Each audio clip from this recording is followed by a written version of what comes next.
And we're live. Hi, everyone. Welcome. I think most of you will be joining. You're going to be able to participate and ask us questions live in the chat. We also have questions from people who didn't manage to attend and who can't be here. They've already left the questions with us. We will prioritize questions from members who are attending live, and we'll get to the other ones after. I'm joined here by Romans. Romans, hi. It's very nice to have you. Can you give people a little introduction to yourself and your background, especially as it relates to Outbound and your skills in Outbound? Yes, of course. First of all, Tudor, it's a pleasure to be here, and thank you so much for having me on your podcast style conversation. About me, it's very, very simple. I run I would say, done with the consulting firm called Big Growth Group, where we specifically help agency founders remove themselves from the day-to-day of the operations of their agency business so they can scale their business to the next level without, let's say, the business being dependent on them. Nice. That's very good. Can you tell us a bit about your experience with Outbound? So obviously I invited you because I saw that you made a post, which I found very interesting, about how you got your start in sales, doing Outbound and trying to break into Fortune 500 C-level. Can you tell us a bit more about that? Yeah, it dates back, I would say, to the time when I had the only. So it was an interesting time in my life. I was transitioning from, I would say, being an executive coach, as I had this was my first business, being an executive coach and working with corporate leaders and also entrepreneurs. I was relatively young at the time, so I was very surprised people decided and wanted to work with me, given my age at the time. I was around 25 to 26 years old. And I ended up working with entrepreneurs and leaders significantly older than me, running global businesses or having quite senior positions in their organizations. Either way, there was a time when I realized that and I wanted something else, and I couldn't also figure out how to scale my business at the time. So I thought that would, the next plausible step would be doing something else, right? And this is how I came across my first ever, I would say, proper job, which was a sales job. Being a sales rep on the floor, on the sales floor.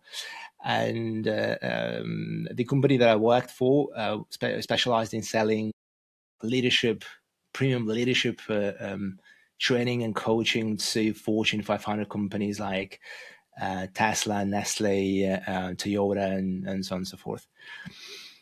It was probably the most brutal, but in the same time the most interesting and beneficial experience in, let's say, my professional career, because this is when I actually learned not only how to sell, but also how to talk, how to communicate to other people. And given the fact that English is my fourth language, it was a very interesting experience indeed. So yeah, that is in a nutshell. I think this is when this is when I was exposed to cold calling, which was at first was quite embarrassing. I struggled a lot because I would say naturally I'm more so introverted rather than extroverted. So I had to learn how to be extroverted. I had to learn how to communicate with people who were, I don't know if I can swear or not on your podcast, but literally who didn't give a shit about anyone. Typically, an average SVP or VP would have at least one gatekeeper. If it's a C-suite, two gatekeepers, the receptionist, and then a personal assistant or executive assistant. So going through these two, it was a challenge of itself, but then also hopping on a call with somebody who is switched on and who receives hundreds of pitches, whether it's cold call, or email, or social media every single day, was another level of challenge. So to be honest, in the very beginning, I didn't even believe that I could make it. I didn't believe I could make even one sale, but it turned out to be pretty good at the end.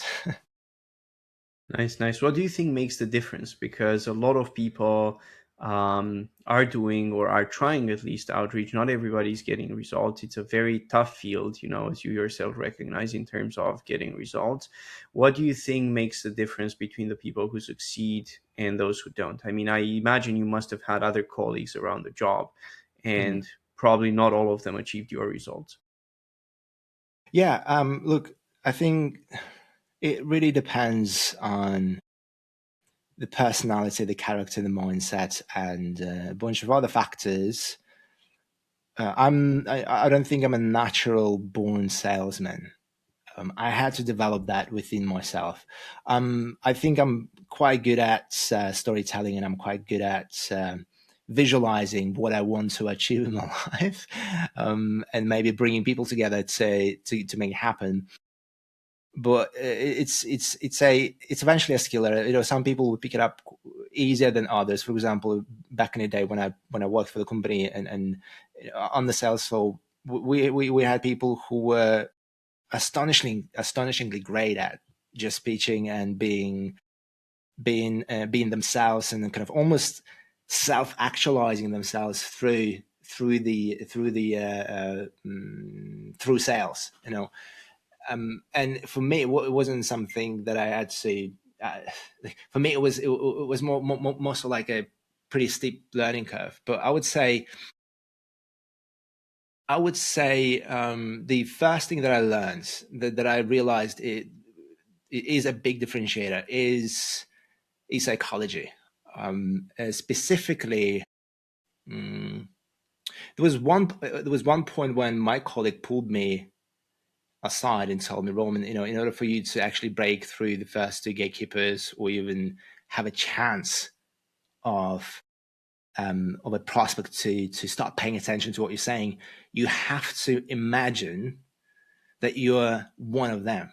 Essentially, you have to put yourself in a position, psychologically visualize that you're also an SVP or a C-suite, and you're also managing tens of millions of pounds or dollars of budgets every single quarter or year.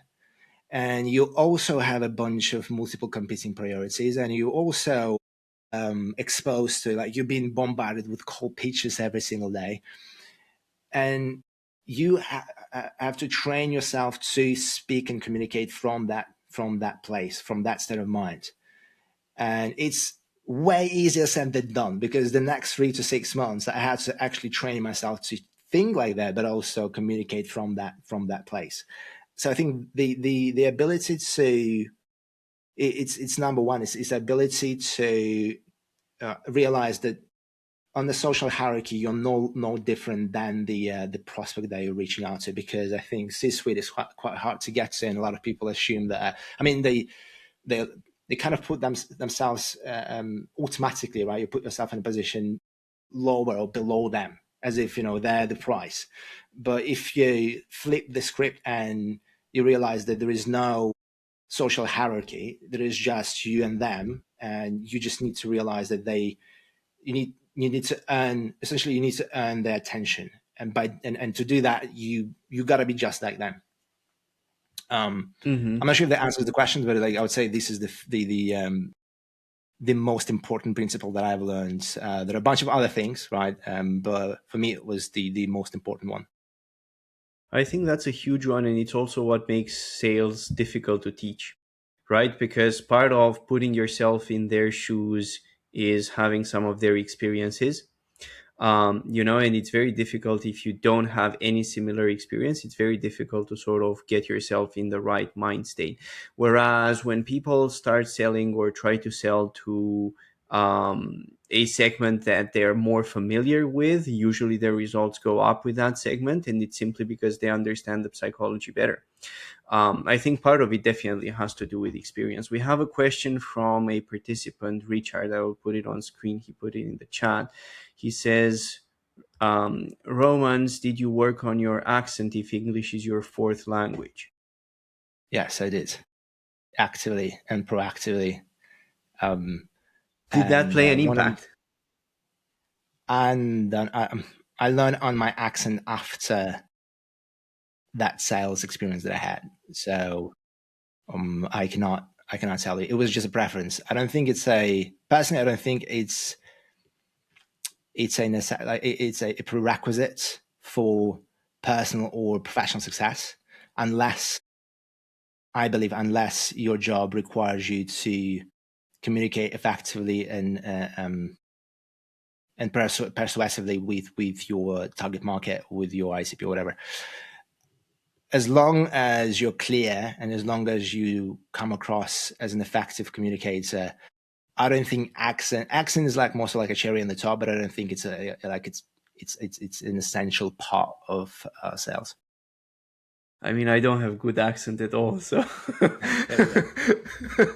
so yeah, I agree with you. I mean, I don't think it's essential, but I do think it can help. I also think it depends how bad your accent is. And I also think it's combined with several other factors because, for example, I have a good mastery of English as a language, and I find it easy to speak in English. I was educated in English. I think in English, so for me, having fluency with it is already there.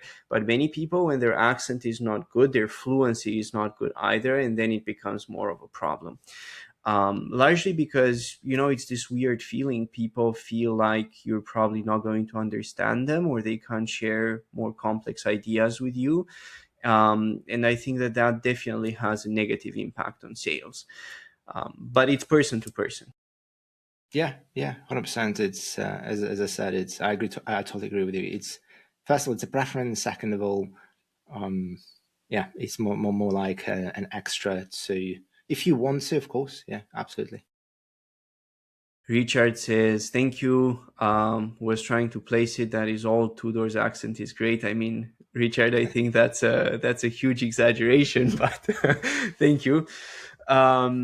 Okay, let's go to one question that we have from the community. They say, "We're a branding agency selling to legacy organizations that want to update their brand. Do you think outreach is a viable channel?" Can you repeat the question? It's a Yeah, legacy once. organization looking to update their brand. No, no, no. So they sell they say we're a branding agency selling to Oh, legacy organizations oh that yes, want to update their brand. Do right. you think outreach is a good channel? Um, I think you're much more equipped to answer this question because legacy organizations. I mean, depends on the industry. It also depends on who is the decision maker and specifically their age and and I would say industry slash sector, because you in my experience, in order to decide whether a particular channel is your channel for go to market or for marketing, you need to first understand whom you're speaking with and where do they hang out, where do they exist, what is their native channel. If it's telephone, right, just pick up the phone and call them up. If you know that they're exposed to their email every single day, maybe, right. If they hang out on social media, that's where you need to be as well. So I would say, in my experience, and I would assume if it's a legacy organization, right, and it's run by anyone who is 45, 50 plus. Again, just a very broad assumption, if that is the case, then I would assume that they are more they're inclined to have a conversation over the phone rather than social media, right? That's my thinking. Mm-hmm. I mean, I think I would very much agree with that. I do think that people have this misconception that you have to choose between one marketing channel and another. I don't think it's quite like that. And I think that all of us, looking at your marketing, Romans, looking at our marketing, I think we're all multi channel in one way or another. There's multiple ways to connect with your decision makers. Like that's sort of what you have to understand. In terms of what's picking or picking the most effective one, I know the person asking the question. So I would say that the big challenge is not just picking a channel where you can get through to them. It's more about your messaging and getting it to appeal to them. Because if they're not in a mind space where they're thinking about their brand, as in we need to work on our branding, then it's pretty much going to be useless if you just send them a message and be like, hey, we work on branding, or we did branding for XYZ organization. They're not going to find that relevant, right? So I think that the challenge with outreach generally is finding a message that's relevant, that gets people to interact. And going back to your experience selling in the C-suite, Romans, I think that maybe you have some interesting insights from there, because obviously the CEOs aren't necessarily all the time on their phones. You have to pass through gatekeepers and so on. So there are still some challenging situations where outbound can work and can work well. From your experience, what would you say those situations are? Like, how did you know, for example, when you were part of the sales team there, that cold calling them and calling into those organizations would be effective? In the very beginning, I didn't believe it was going to be effective, but purely because I didn't believe I had the skills at the time. But because I had to do it, like it was, I exposed myself to that opportunity anyway. So I better learn how to do it, right? um, it's If you look at the core of any sales organization, you would realize that there are essentially several fundamental principles that these organizations follow. Like any successful business that is really good at sales, they realize that there is something that they need to be doing every single day to almost mathematically win this game, right? And when we talk about numbers, it's a numbers. I mean, all of my TED talk right now is is essentially linked to one idea that it's all about numbers.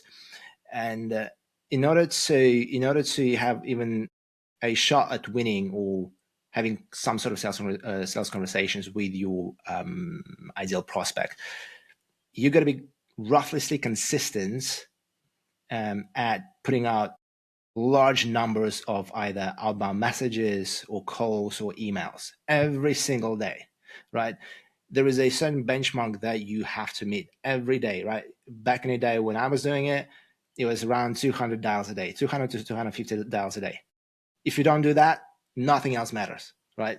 And then, because fundamentally it's also a funnel, right? There's a certain amount of dials or messages, outbounds you need to send out every single day or pick up the phone, whatever. And then from that, you engineer the entire funnel, meaning there's so many people will pick up the phone, or so many gatekeepers will pick up the phone. So many gatekeepers will, if you know how to convey with them the right way, they'll let you in. So many people, so many ICPs or actual prospects will pick up the phone. So many, then you'll have so many pitches, and at the end of the day you'll have so many potential closes, and the most difficult part is maintaining that volume, keeping that funnel in mind, and then improving your skills, right, as a salesperson, or as a business, over time. And because no one enters this game and wins the first week or first month or even maybe first quarter. It's literally a compounding effect of you putting out volume, increasing the quality while it's maintaining the volume and nurturing the relationships. I'd say this leads me to the second point. The best salespeople that I've met are incredibly good at maintaining and nurturing relationships. They sleep, eat, they do everything in mind with the relationship. Like they have their own CRM inside of their heads. Like they have the actual CRM, but then they have another CRM on the back of their minds, knowing who is a hot prospect, who needs more nurturing, and so on and so forth. And again, it's more of a skill, right? You need to be able to say continuously tap into your network and nurture the relationships, and you have to have some sort of process or system for how you do it. So yeah, I would say volume maintaining volume while it's increasing the quality, and then on the other hand, create, approaching your CRM as a relationship management. I would say looking at everything through a relationship management lens. That's very good. I mean, from my side, I would say to that, and I mean, we tend to work with clients who are doing complex sales and high value sales. So probably this is different if you're selling something that's more transactional and an easier sale. But I do think that if the sale is high value, the relationship is ultimately what matters. And this is a part that people don't understand. It's like many people think that you start outbound, you book meetings, you close sales. It's not necessarily like that, because it's about building a relationship. And outbound is a way to open that relationship, and if you see the right way, basically as a marketing channel that helps you open accounts that you want to break into, then it can be very effective. Like, part of this is mindset. If you approach it with the wrong mindset, trying to grab quick wins and quick results, you're probably going to be disappointed. And usually outbound works when it's part of a bigger strategy, meaning you have the right offers, you have the right lead magnets that you can enter in, rather than, as a standalone thing, trying to make the sale immediately. Daniel says, can't improve metrics when you don't have metrics to improve. Putting this on the screen here. I think that's absolutely right. That sort of goes back to the idea Roman shared with volume. Volume is extremely important because that's what gives you numbers. That's how you even know if you're doing the right thing versus actually wasting your time and not getting the feedback that you need to improve. A follow-up from Daniel: any suggestions for shortening the sales cycles for these complex sales? Romans, do you want to go first, or shall I take it? I think you should take it, because my take is very simple. Now, as a consulting firm, we don't focus on the enterprise level segment of the market, right? We work with SMBs, and I avoid enterprise level at this stage of our business. I'm not sure what's going to happen in the future, but I avoid it specifically because of long sales cycles. Makes sense. So to answer from my side, and we have clients that are selling only in enterprise as a target market, so we do have experience with it. What tends to work is learning early on, as fast as you can, what the buying process inside their organization actually looks like. What that means is, like, who needs to give their go ahead, what sort of budget levels do they have for requiring further compliance issues to be met, and so on, and sort of mapping that as early as you can. The biggest danger is that if you don't know their buying process, you're going sort of blind into the engagement. You don't know what's actually going to derail your deal and lengthen your sales cycle. So as early as you can, pretty much in your first calls, you want to start mapping that. Who else would be involved in this decision? What does the buying process look like on your side? And get them to actually tell you and share information about how their organization works. That's very important, because in these complex sales, you're probably not going to speak with just one decision maker. You're going to end up speaking with multiple. So you need to be able to prioritize them. You also need to be able to divide them so that you know how to approach them and when it's probably best to approach them. And you need to start building different relationships in the company. That's sort of the third thing, meaning that some people are going to be champions for your deal. Some people are probably going to want to kill your deal. You want to be able and to be aware of everything that's going on at multiple levels and how it will affect the deal. So you speed up and you shorten the sales cycle by actually using this knowledge to give them exactly what they need in a way that's suited to the organization. Basically helping them take a faster decision by knowing their process. I'm not sure if that answers it, or you have any follow-ups, Daniel, or if there is anything you'd like to add from your side, Romans. No, I agree with that. Yeah, I mean, the fundamentals is The fundamentals of shortening the sales cycle is, I think the first one is understanding your buying committee. Like they refer to as a buying committee, meaning people who are involved in the buying decision making process. It's not always one person, right? In big organizations, it's like a few people, and knowing who they are. The second one is identifying your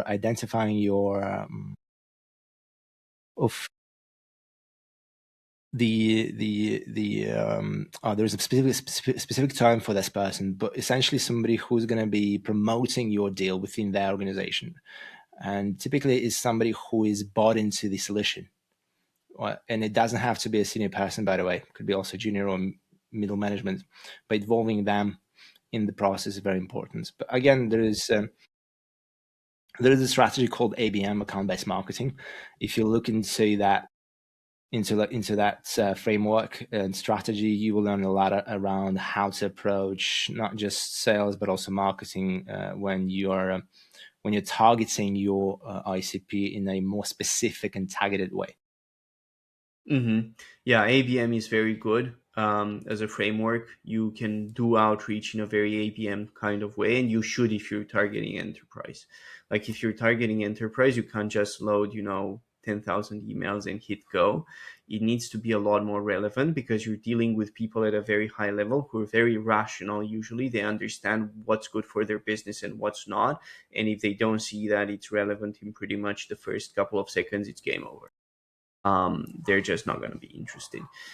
Okay, let's move to another question from the community. So we have Tommaso. They say we're growing through outreach. We have one SDR that's working for us, but at the moment we only get small clients.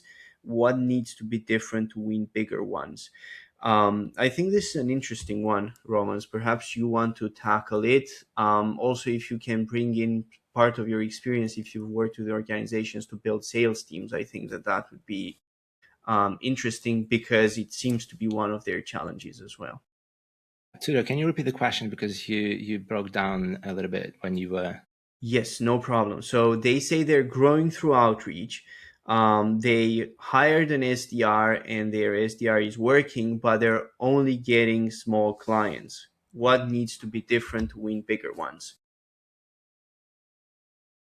That's a loaded question because in order to answer this correctly, I agree. we need to understand your context and and other maybe codependencies.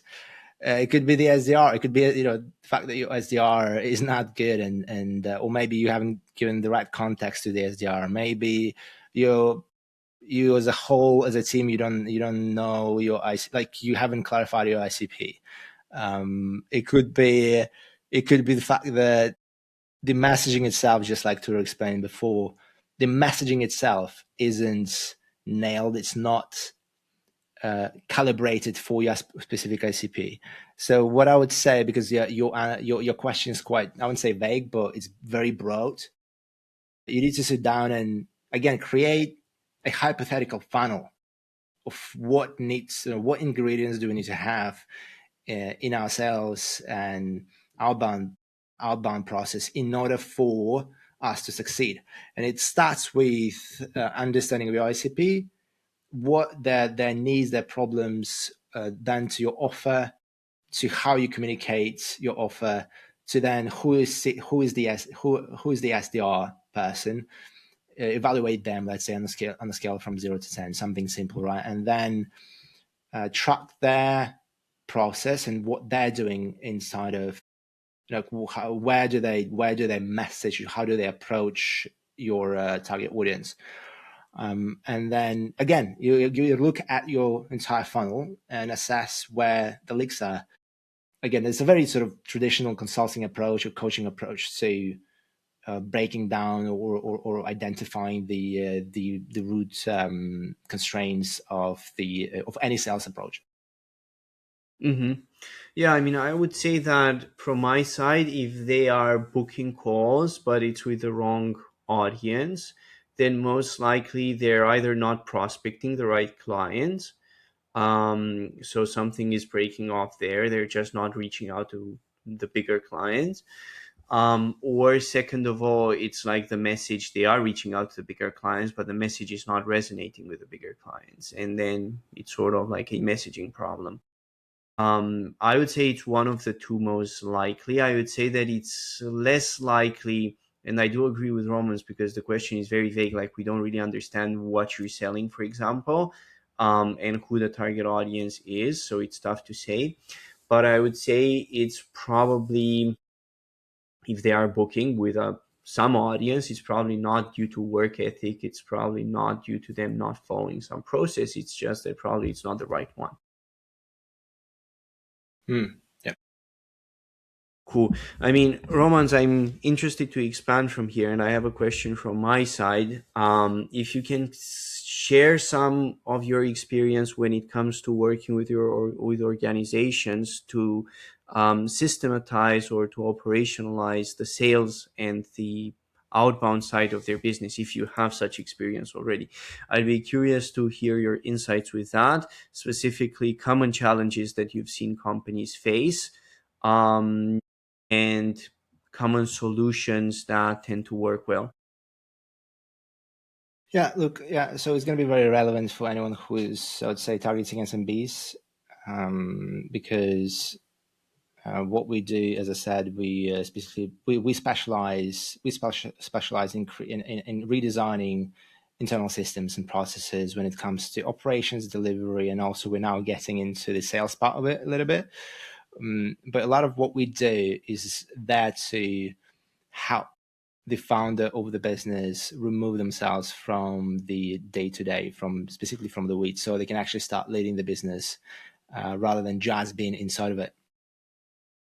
But to answer your question specifically, the experience that we've had so far with helping some of our clients, some of the agencies that we work with, to build effective, I would say, prospecting systems is very simple. It's when you have nothing in place, right? And again, depending on your revenue, depending on the size of your business, when you have nothing in place, and let's say you're the only one who's the salesperson, like you're the founder, the CEO, right? Or maybe somebody else on your team who does it with you. It is fundamental that you start with the essentials, right?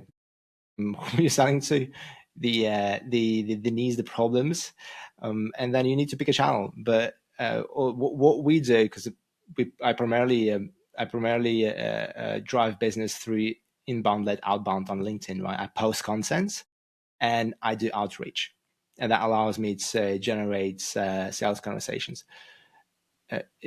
It comes down to what it is that do your prospects, does your audience know about you at all, right? If you're purely using outbounds and if nothing else on the back end, like you're not posting content, you don't have any personal brands, you're purely relying on cold approach, then good luck to you. I mean, you may succeed with it, right? But it's very, very hard.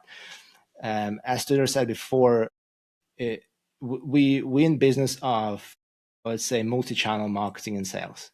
You have to be where your clients hang out, and therefore, that's why you need to create content.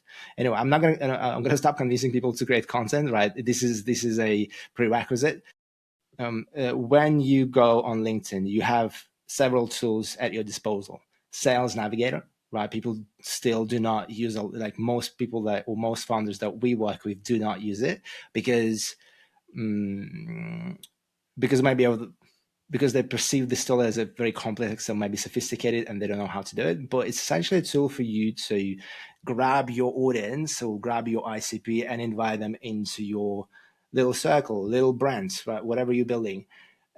And you don't need to be aggressive or you need to try and sell them anything when you're connecting with them. All you're doing, you're bringing that connection into your sphere, into your network. And what happens next is, if you're creating content, right, they're being exposed to that content, or let's say a portion of these people they invited into your network are being exposed to your content. And then only a week or two after, you connect with them through DMs, meaning you're sending them a message explaining what you do, or let's say why did you, or and letting them know that you're there. The reality is that it's not a magic pill. Again, it's not a magic pill. You have to do it every single day. You have to prospect every single day, and you also need to look at it through the lens of building a funnel, because almost 80 to 90% of the people that you'll message will not respond, right? And then you need to follow up with them, because they'll not respond they'll not respond for one reason or another, right? But those who will respond, you then need to take to the next stage of the funnel and start having a conversation with them in DMs. And that bit is also very important, because what I see people start doing, they try and say close them on the call, or they try to say sell them something, which is an incorrect way of doing it.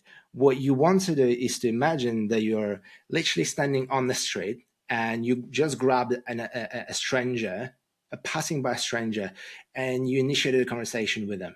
How likely are they going to go and jump on a discovery call or an audit call with you? Highly unlikely. So you want to create a level of banter with them. That's where I'd say emotional intelligence comes in. You have to create a little bit of banter, and it can be, I mean, depending on the ICP, and if you target the enterprise level accounts and people in corporate, it might be slightly different. But again, you want to be a little bit more human, rather than just being just come across as another SDR trying to pitch a playbook or a template or whatever, a report. Instead, have a conversation about what you found about them based on their LinkedIn profile, based on the research that you've done independently. And that also takes time, because you need to research every single prospect that you are DMing. And once you've done that, right, there is a chance of you diving deeper into their pain, into their needs. Again, all in DMs. And then once you've identified that, and again, I can give a bunch of examples, but again, it depends on a specific audience.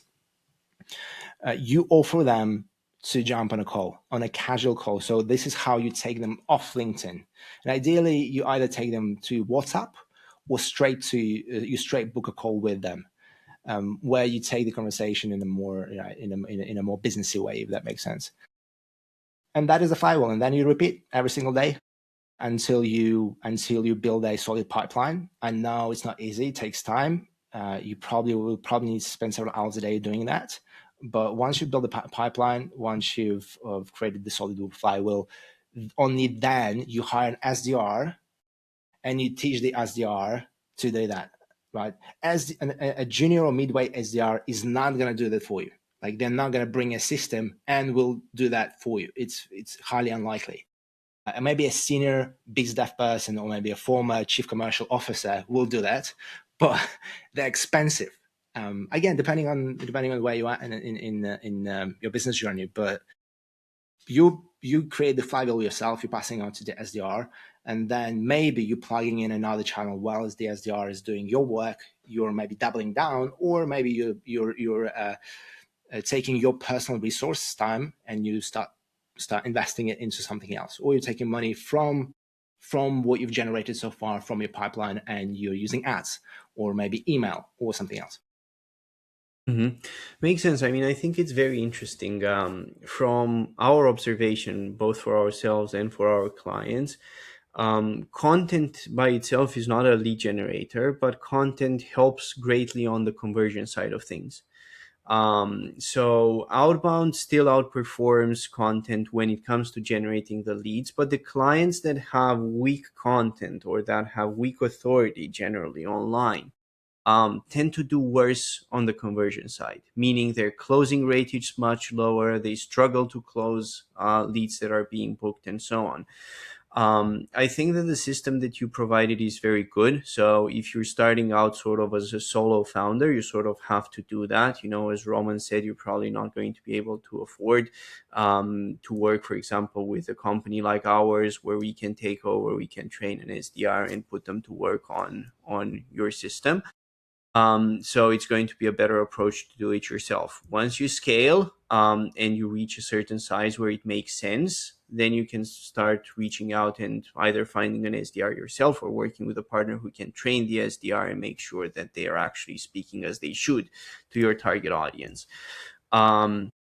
So I would say that all of that is accurate. The only other point that I will add is that I've noticed, especially SMBs, that they're very reluctant to do outreach, and they look at outreach somewhat negatively. And as a result, some of them post a lot of content, but then they get very few leads and they wonder why. I think that we even had a question on that from someone. Um, Let me see if I can find it. Oh, there we go. So he says we were POC. This is POK. So we were recommended to grow only via content and we're posting, but getting very few leads, which are poor quality. Can outbound be good to try? So I think that definitely yes, in such a situation, if you're already posting content, if you're already building your authority, you should be doing outbound. Just as Roman said, that's how you're actually going to get leads. It's not like, at least in the beginning, they're not going to come to you. Even to us, leads very rarely come from content, and leads that come from content alone are usually worse quality leads than those where we start conversations with them based on content. What do you think about that question / situation, Yeah, Roland? 100%. I 100% agree with you. Look, content on its own can drive leads. However, in order to make that happen, and this is something that we're working on internally for ourselves, you gotta crack the top of the funnel of content, which is not easy to do, and for most B2B companies, because by nature, B2B, a typical type of B2B content is very niched and specific, that speaks to a specific audience. So by its nature, it will have a very limited reach, and because there is limited reach, you're not gonna be able to scale that content. In order to scale content, you need to open up your top of the funnel, meaning you need to connect whatever you do, your specific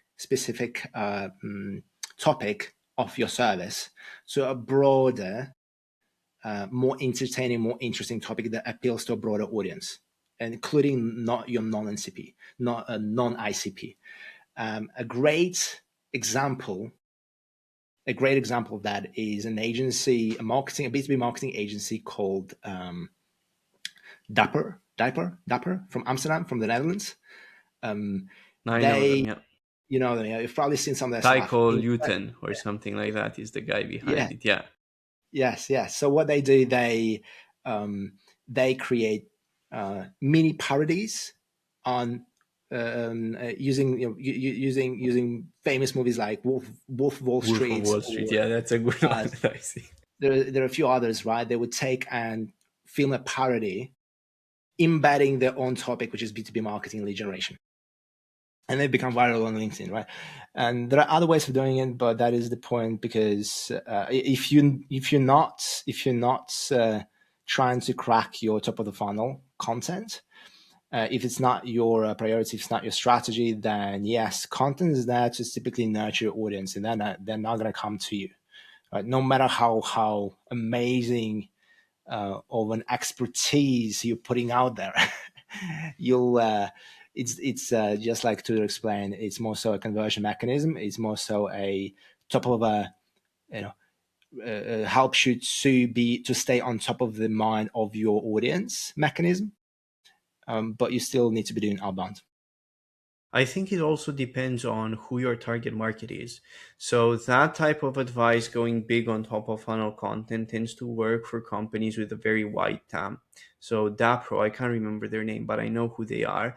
That agency, they work pretty much with any B2B organization in the world. It doesn't matter that they're SaaS, hardware, whatever. It works because their TAM is just huge. Their total addressable market is huge. But for example, if you just work, like the previous example from the guy with legacy organizations, maybe there's 10,000 of them in the world, maybe 20,000, but there's not going to be hundreds of thousands, right? So even if you can go viral, you're probably going to start attracting the wrong audience for you. That was also, I mean, Romans, I actually hired some people to work with me on content earlier last year, and we did go viral. We had a month where we had over 500,000 views on LinkedIn. Oh, wow. And we were going viral. But what I found and why I stopped working with them is that it was just the wrong audience. It was attracting people that were very early in their business and that were there for the entertainment and so on. And those were not serious buyers for what we were selling, the actual target audience that we were gunning for. So that's the other risk with going for top of funnel content. I think it makes sense, but you need to have the right target audience for it. Yeah, I would also add to this point and to your experience that it doesn't necessarily drive. It's not going to necessarily drive ICP. Yeah. However, if you're building a personal brand, then it's a different story, because the purpose of having a personal brand, and this is something that I'm invested quite heavily right now, is expanding your region influence, right? And it's going to take some time until you figure out how to take all of that demand that you generated, qualify them, and then you have to have a set of different mechanisms for how you're going to be converting and qualifying and trying to find your ICP within all of that generated demand and awareness that you created. And it takes time, and obviously it's a great strategy, right? Everyone's kind of raving about personal branding, but you got to be pragmatic, I would say. Mm-hmm. To move the discussion in a slightly different direction, I'm curious what you think about this, Roman. So, one approach that I found works very well for outbound, but not everybody can execute, and it can be tough to execute, is to find a business owner, see what's wrong with their business and where your service would fit in, and tell them exactly that. The message feels very relevant from the get go, and it's sort of like you're opening them up or you're opening up their awareness to a specific business opportunity. Mm. That tends to go well, and conversions are much higher, but it's harder to find people who can actually execute it, because the big risk there, and it sort of mirrors with how salespeople are trained, because salespeople are trained to ask questions, right? Like that's what trainers tell them. You need to ask questions. Um, and I find that counterintuitive, because, for example, when I go on a sales call, I hardly ask any questions at all. It's more of like telling them, like, here's what I see wrong, and then having a discussion around that. Obviously, they would be sharing their opinions and so on, and the discussion would evolve. But I think that part of the reason why that happens is that it's very hard to train somebody new who doesn't have much business experience to actually sell that way. So people are trained to ask questions instead, and people are trained to do outreach at the opposite end, just telling them, here's what we do, and so on, without having something that's very specific and very relevant to the person they're reaching out to. Mm. I agree. Sorry, what is the question? It's not a question. I was sharing an An observation. observation. Yeah, an observation. Yes. Uh, yes, I agree. I would say, with my sales process also has evolved over time. I used to be very much question driven, and it was very helpful in the very beginning, because I would allow the prospect to talk for 80% of the time of the actual sales call.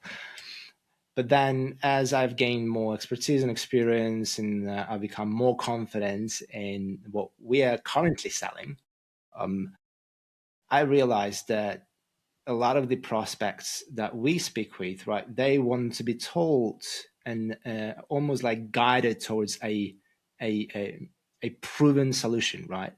So I've realized, okay, so what I would do, I would just start mixing questions. Like, all I need to do is is to identify some of the fundamental metrics, KPIs for their business, and then identify the bottleneck. But because I've done it so many times, based on the KPIs, based on revenue, profitability, team structure, I can pretty much tell where the constraint sits, because I have so much confidence based on the quantitative data, quantitative and qualitative data that I've gathered, that I can pretty much tell them that's what you need to do, right? But I've gone to another extreme where I would talk for like 90% of the sales call, and then now I'm actually going back into a bit of a middle where I'm balancing out, because I do realize that also, when you speak even with one prospect, even if it's a referral, they want to be guided, they want to express themselves, they want to be heard. So there is a psychological aspect to it, which is very important. And I would say, yeah, it's a mix of being directive and confidence and knowing what you're selling, right, which comes with experience, but also creating a psychologically safe space for the prospect to open up. Mm-hmm. Makes sense, and I mean that sort of reflects my experience. I average around 60% of the time talking when I sell. Our salespeople average about 25%, which I always find interesting. They ask a lot more questions. I also find that it takes them a lot more time to get to the same point that I get to, because I can hop on a call with a prospect. We go through the pleasantries, and then I'm like, can I share what I feel that is going off here? And you let me Yeah, know how it lands. And they're like, yeah. And they're like, I think that you don't really know who your ICP is. How does yeah, that feel? And then that starts a discussion that gets to the root of the problem much faster than them. Okay, tell me who your ICP is. Tell me, what challenges you have. Tell me this, tell me that. Because what I found is that a lot of people just don't have clarity even for themselves. Right? And it's like, that's why they're coming to an expert. And that's why we're an expert driven business, because they want somebody who can help them get that clarity. Asking questions can help guide them towards that, but I just think it's a very slow way, questions by themselves, to get there. It definitely works, right? I'm not saying that it works, but it would take you 2 hours when I could do the get to same the thing point. in 30 Yeah, minutes. Yeah. yeah, So true, I think true. that's the big difference there. We have now some questions. He has a lot of questions from Jonas. I believe you know Jonas as well, and you've spoken with him. Jonas, Yeah. let's see. So I'll read the first question. He asks, how do you go about building relationships with C-level executives at big global brands such as, example, Toyota and Audi? How? Sorry, can you repeat that again? There was a little bit of a break. No problem. So how do you go about building relationships with the C-level at big global brands such as, for example, Toyota and Audi? Jonas owns a branding agency. Ah, that's a great question. So first of all, let's start from the first principles thinking. Assuming you don't have anything in place, you don't have any relationships. The easiest path into enterprise level sales is befriending someone or having an acquaintance in your network who can introduce you to somebody who works at that organization. The reason why, and I think that a lot of people underestimate what it actually takes to reach out to enterprise level companies, is a lot of the deals and business that happens at the enterprise or corporate level is done through relationships, right? There is somebody who on the inside of the company knows someone else, like a marketing and branding agency. And even if your offer and your proposal is better than that branding agency, they still going to go with that branding agency because of the bureaucracy that is installed and instilled in that organization. And most big companies run on a bureaucratic engine. So in taking that into consideration, knowing that that is the fact for most big companies, right? You need to take an approach that assumes that is reality. Meaning, what I would do, I would try and search through my network who remotely knows someone in that company that I want to reach out to, and I try to build that, start building a relationship that way, meaning reaching out and organizing a chat or coffee or a quick call.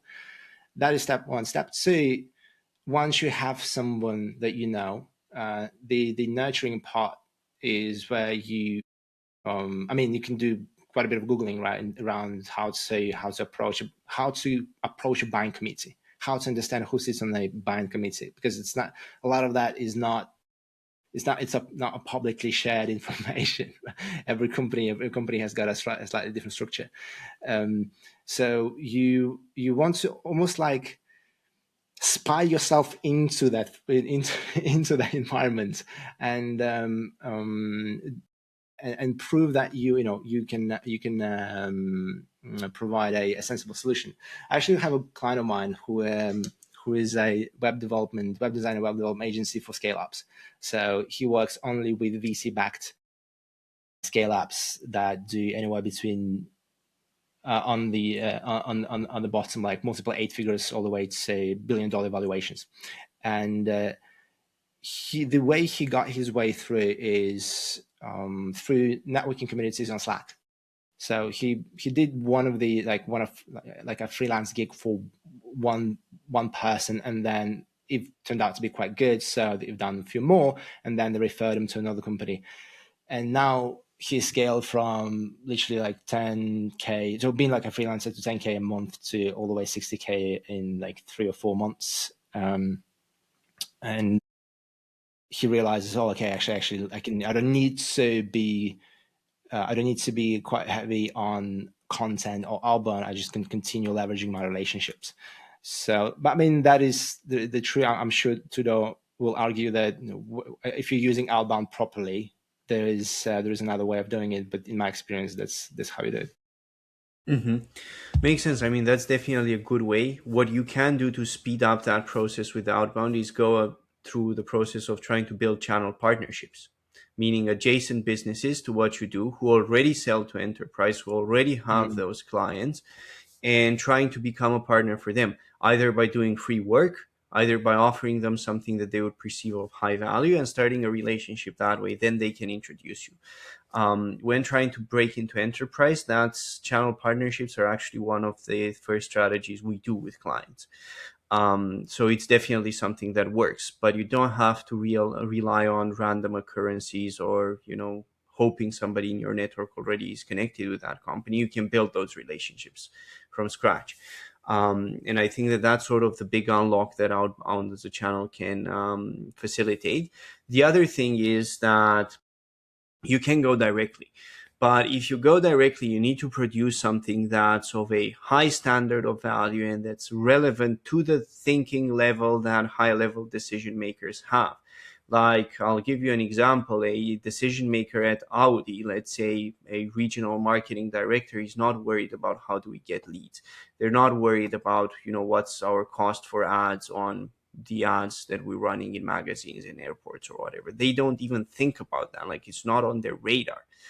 Mm. But they are thinking, for example, how Audi is positioning their new electric car against Teslas, for example.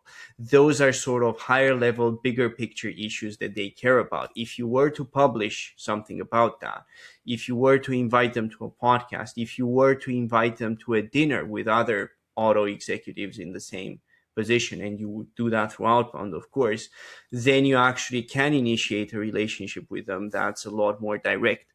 But I mean, the principles are the same. Effectively, you're still talking to pain points. It's just that the pain points of people at that level aren't like, how do I generate leads, right? They don't care about that. They're like, how do I counter these threats from my global competitors that are making their own moves? What do I need to do in my position? It's sort of a higher level of thinking. And the reason why most people struggle and can't do it is because they don't have any experience with that level, either in terms of personal acquaintances or having worked in those companies themselves and so on. And because they lack this experience, they find it very hard to imagine how that person is actually thinking. And because they can't imagine how they're thinking, they can't create outreach that's actually going to resonate with them. I think that that's the big difference there. Yeah, amazing. Actually, organizing dinners for your target audience is an incredible strategy. Like we've been doing it ourselves. We're actually hosting another dinner now in London very soon.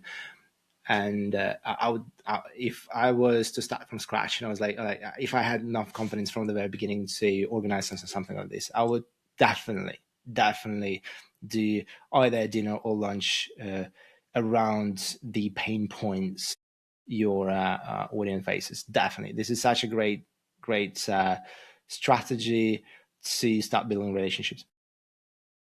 Exactly. And the other one is attending events that they're likely to attend.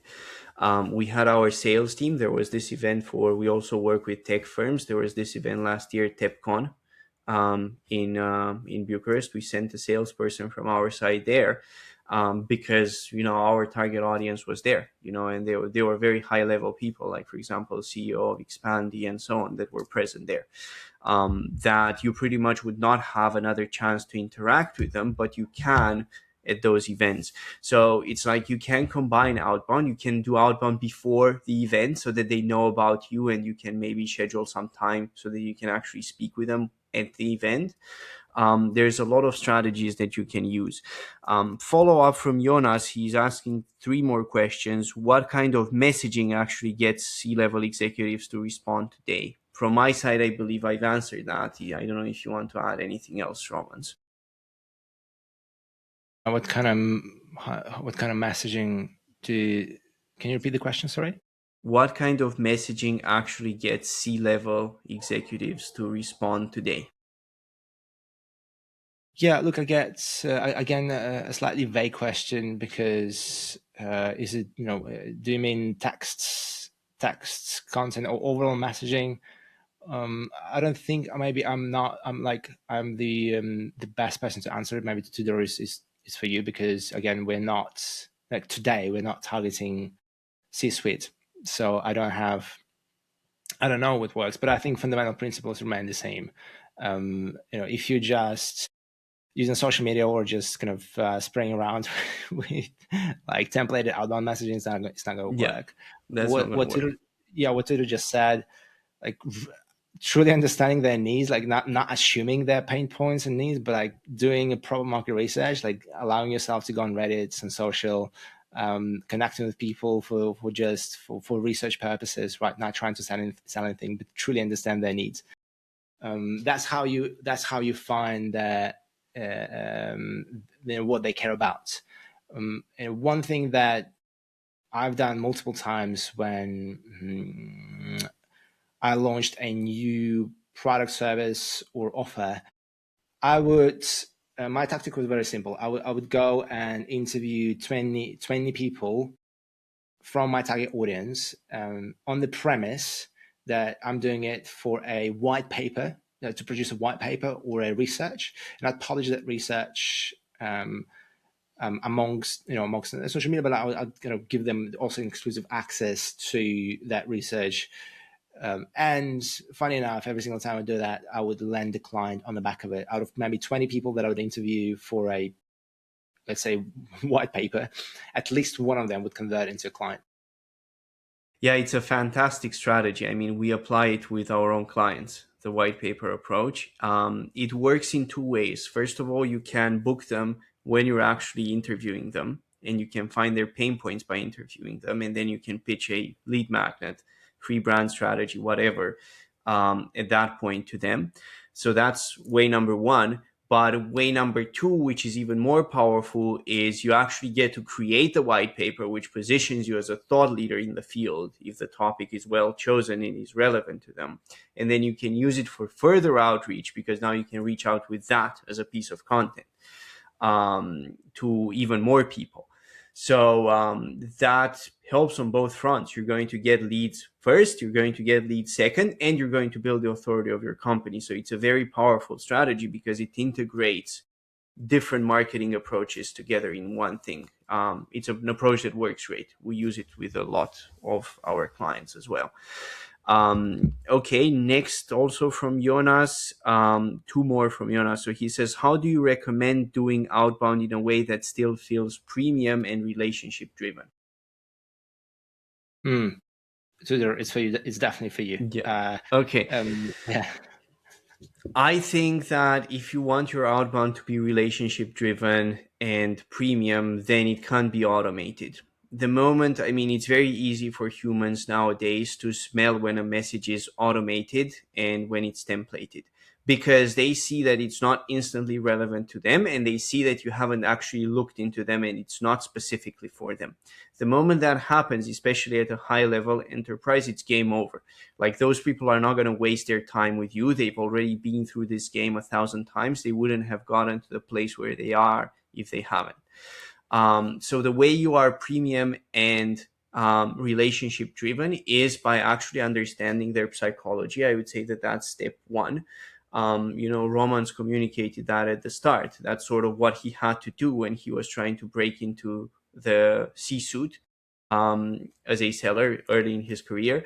It's the same thing here. You have to start by understanding their psychology, what's actually on their mind, what are the questions that they're actually thinking. It helps if you have other people around you that are in such positions and that you can talk to, because then you learn how they think. So that's definitely a huge advantage that you can have in terms of understanding their psychology. Step number two is actually identifying a reason for you to connect with them. Right? If there's no reason for you to connect with them, like, why should they be connecting to you? Why should they actually be replying to you? They shouldn't, right? If you just want to tell them, oh, I'm also a branding agency amongst thousands of other branding agencies, they don't care about that. So you need a specific reason why it's now is the right time to connect with them. Here's an example. Let's say they've recently acquired a company. If they recently acquired a company and they're bringing two different brands together, obviously the parent brand now needs an upgrade, needs work in order to be able to accommodate that. So if you can say to them, look, I've read in XYZ and even link to the article that you've acquired X brand, have you been exploring the ramifications of how you're going to bring the two brands together so that you don't lose any brand equity, for example? Now you're starting a conversation that's at their level, that's premium, that comes from research. They know that you've looked into them, and that comes from a willingness to help and actually add value. That's the second step, and then it's actually nurturing that relationship. As Roman said, it's, you shouldn't expect that it's like I get on a call with them or I immediately get them on a call and it's a sale. You should build a relationship. Maybe you start a discussion now, you have a discussion back and forth with them, and then a few weeks later you send them a white paper that you worked on, or you send them some research that you've gathered that's relevant for their situation. You have to learn to actually build it into a relationship rather than being a one-off thing. As Romans has said, at that level the relationship matters. It's not the only thing that matters, but it does matter. They want to work with people that they can trust, and they also want specialists on niche areas, right? Because if it's like a general thing, they will hire McKinsey or whoever, right? Like, problem solved. It's if it's a super specialized thing and they struggle to find the talent that they need, then they will actually look into you, but they need proof of that. They're not going to hire you if they don't have proof that you actually know something that they don't, and you can help them with a very specific situations that they have. So I think that the big challenge is like, it's developing your skill set to, number one, understand their psychology, and number two, it's learning to find the key entry points, the key signals, we call them in Outbound, that would make it relevant for you to connect with them. And I think that that's challenging, and it's hard, and it definitely takes time. It definitely takes experimentation, and it takes experience to ultimately be able to do correctly. Yeah, love it. Absolutely. Makes sense. Okay. And final question from Jonas. How do you build relationships and expand relationships into big global brands where you need to be an accepted supplier and go through procurement? Yeah, again, from my experience of liaising and selling to big companies, it's you're asking actually a great question right now, because now you realize what are the what does the process look like from procurement point of view, from actually getting inside of the inside of the organization that you want to sell to. It starts with first of all understanding the sales cycle, right? Understanding what are the potential risks or objections your target audience will raise throughout the sales cycle, and essentially writing them down and understanding how you can overcome them. And having a tight, I would say, having quite a bit of attention, paying quite a bit of attention to the actual process and what they say, like what requirements or objections they raise as a part of the process. And I think a lot of times we tend to underestimate the importance of I'll say the importance of what goes behind, what's going on behind certain objections or concerns. Because again, depending on how you approach the company and the business, they will have the internal objections they'll probably never raise. They will keep they'll keep them for themselves, unless you being vocal and unless you create a space where they can share these objections and share with you what they honestly think, which is a quite rare thing with corporates. Therefore, yeah, I think it all goes back to what just Tudor explains, which is fundamentally, if you have never gone through that cycle in the first place, it will feel quite uncomfortable because there is so much ambiguity about how they take decisions, and you essentially feel kind of powerless. You want to detach yourself from either winning or losing the deal completely, because you're in the first time you're just doing it for the sake of actually learning and understanding what's actually going on.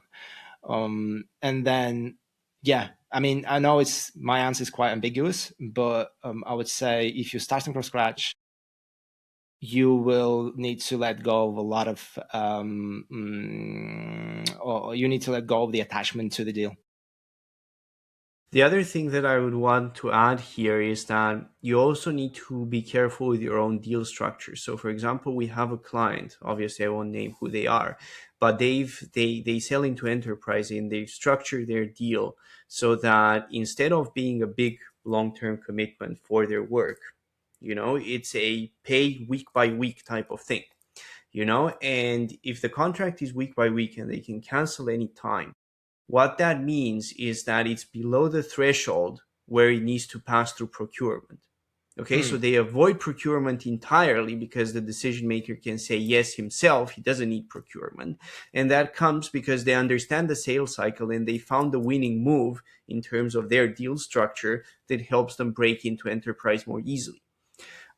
These things are going to come from experience. You have to, as Roman said, you have to try it without the goal being to win the deal, so that you learn the process. And the better you understand the process, the more you're going to find ways that you can actually leverage to your advantage in that process to speed up your sales cycles and to make it more effective. Roman's conscious of the time. We have a few more questions. Do you have the time to take them, or shall we end here? I've got 5 more minutes, if that's okay. Yeah, okay, sounds good. Let's take the one from Daniel. Daniel says, is that why dinners are powerful? Is a more casual and comfortable environment helpful for uncovering the real frustrations and objections, rather than the face value needs? Yeah. Yes, of course. Yeah. Fundamentally, we're all humans.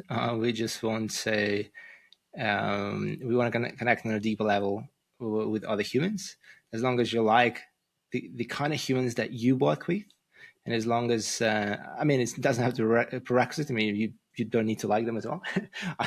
I have friends running multiple 8-figure businesses who have to go out and organize either private dinners or take the prospects and clients out on different events, right? And they sort of despise that process because they're kind of forced to hang out with their clients because they don't particularly like them. I'm not sure. I'm not saying that you're supposed to do that, right? Because in my world, I want to enjoy. I want to enjoy the work environment. I want to enjoy what the kind of people that work with. I'm not doing business with anyone who I'm not aligned with on the fundamental values, right? So it's kind of a prerequisite for me. So, but to answer the question, yeah, of course, right? We want to create a much deeper connection with other people and understand how they work, what they do, why they do what they do, right? And that's what creates a real bond that allows you to take the relationship to the next level, to to a commercial level where you can speak about business. And for us, it's always the same, right? But my advice to not have that as the goal in mind, right? As the moment you attach yourself to a particular outcome, oh, I'm organizing a dinner so I can land more deals. No, don't do that because you will come across, you'll As come across, sleazy. yes, exactly, a little bit sleazy or needy. Do it for the sake of the actual experience. Give them the gift of getting together and enjoying the time, speaking about the same issues, challenges, and wins. Right? If you want to take it to the next level, bring a speaker, or position yourself as a speaker, or ideally bring another speaker to have so you can organize a fireside chat with somebody else who is the expert in the industry. They don't need to have a competing. Ideally, they don't have a competing priority, so they don't sell the same thing as you do, right? They just maybe one of them, but like just a larger business or a CEO or a SVP of a larger business, and you bring them into the equation. It's always nice. Makes sense. I mean, what I would add to that, the only thing that I would add here is that I do agree with Romans 100%. Relationships are super important, and they do play, maybe you can say, an outsized role in the deal. They're not a kingmaker in the sense that if you only have the relationship and nothing else, then even if you are to get a contract, you're probably just going to get it once and that's it. But they are a huge advantage. So if you can build relationships with those people, even if you start business only at first, if you can build relationships, it's going to be a huge asset for you. But as Roman said, be careful that you don't land into the situation of some of his clients who, they're not happy to actually hang around with those people. Yeah. It's like, oh, I'm surprised in some people. I mean, look, people build businesses for different reasons, right? It's all about values and belief system, right? It's what you. For me, I'm not sure I'm gonna ever work with anybody who is drastically misaligned with me on in terms of values and belief system. I want to enjoy. I want to enjoy running my own business. Therefore, I work with people who look like who look in the same way. I mean, look, who have got the same outlook on life, on business, more or less. So Perfect. So thanks so much, Romans. I mean, it's been a pleasure. I really enjoyed our discussion. Um, likewise. I hope you did as well, and I hope you found it valuable on your end. If you can let people know how they can find you, and if they need something from you, what would be the right time for them to connect, and how they can do that. Yes. Look, you can go on LinkedIn, just type Romans Ivanovs. You can just Google me as well. I'll pop up. And you can also subscribe to our newsletter, right? It's quite specific. It's mainly for agency owners, agency founders. It is called, you'll find the newsletter on www.removethefounder.com. Otherwise, yeah, feel free to connect on LinkedIn or even Instagram, Romans Ivanovs, and yeah, send a DM or something. That's awesome. Thanks, Romans, and thanks for participating here today. We're going to end here. Thank you, everybody who has joined us. Thank you, everybody who has asked questions before the event. As soon as the recording is ready, we will be making it available to all of you. Thank you very much. Yeah, it's Bye been a bye. great pleasure. Thank you for having me.